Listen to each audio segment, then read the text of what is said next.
Hello and welcome to Verdictum. I'm Sheetal Joon and you're watching today's legal news where we update you with the latest legal developments across the country and world. Starting with the headlines. High Court upholds Governor's sanction to prosecute CM Siddaramaiah in MUDA case. SC/ST Act being misused to obtain compensation, observes Allahabad High Court. Karnataka High Court bars using uploading clips from live streaming of proceedings. Former tennis stars drag AITA to High Court over alleged sports code violation. Now the news in detail. The Karnataka High Court has dismissed Chief Minister Siddaramaiah's challenge to Governor Thawarchand Gehlot's decision to sanction his prosecution in the alleged MUDA land scam case. A bench of Justice M. Nagaprasanna said the governor did apply his mind in abundance and that the order does not suffer from non-application of mind. There is no fault in the governor's action. The facts narrated need investigation, the court said. Noting that the complainants were justified in registering the complaint and seeking approval from the governor, the bench further said that it is the duty of the complainant to seek approval under Section 17A of the Prevention of Corruption Act and the governor can take independent decision. The court subsequently also dismissed a petition by senior advocate Abhishek Manu Singhvi appearing for the Chief Minister to stay its order for 2 weeks. The judge said he could not stay his own order. CM Siddaramaiah is facing investigation in the alleged irregularities in the MUDA allotting as many as 14 sites to his wife in the prime location of Misuse city.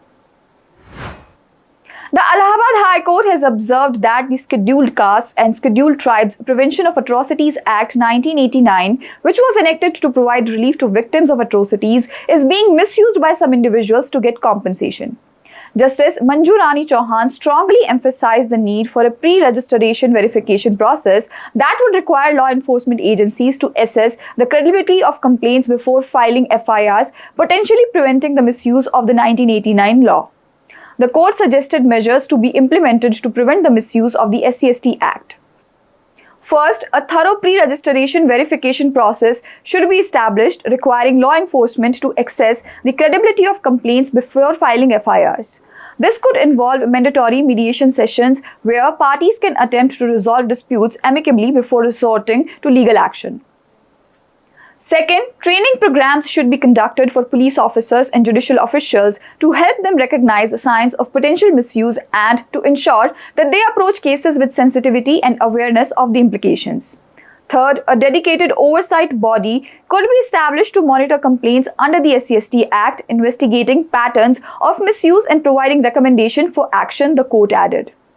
The court further said, finally, public awareness campaigns should be launched to educate communities about the Act's purpose and consequences of filing false claims, thereby fostering a culture of integrity and accountability. These measures would not only help safeguard the Act's integrity, but also support genuine victims in receiving the justice they deserve, it said in its order passed. The Karnataka High Court has barred the use and uploading of videos of the court proceedings which are live streamed on its platform. The Advocates Association of Bengaluru on Friday had requested the Chief Justice of Karnataka High Court to stop the live streaming of the court proceedings for a few days. The incident stems from the remarks made by a single judge, Justice V. Srishananda, recently which led to public backlash prompting the judge to express regret. These comments made during a live-streamed hearing sparked widespread criticism after video clips went viral. Following media reports, the Supreme Court took suo motu cognizance of the issue and asked the High Court Registrar to file a detailed report on the matter. To address this, the High Court has issued a note titled Prohibitions and Restrictions on Usage of the Recording or Live Stream, which is now displayed at the beginning of live stream sessions.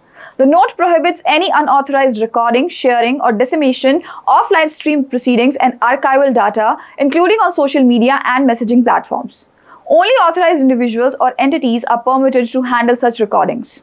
The court also warned that anyone found violating these rules would face legal consequences under the Indian Copyright Act 1957, the Information Technology Act 2000, and the Contempt of Court laws. Further, the note underscores the court's exclusive copyright over its recordings and mandates that the use of authorized recording allowed for news, educational, and training purpose must not be edited for repurposed for commercial use. Former India number 1 Somdev Devavarman and doubles player Purav Raja have filed a petition at the Delhi High Court accusing the All India Tennis Association of allegedly violating the sports code. As per the report, the allegations slapped by the former players against the national governing body ahead of its election on September 28th include failing to provide seats for the athletes in the Central Council or the General Assembly of the AITA, lack of reserved seats for athletes in the Executive Committee, among others. The petitioners have also made the Sports Ministry a party to this case, alleging that the government has never made sure that the AITA was in compliance with the National Sports Code. That was all on today's legal news. Thank you and keep watching Verdictum. Subscribe to our channel and download the Verdictum app on iOS and Android devices for the latest legal updates.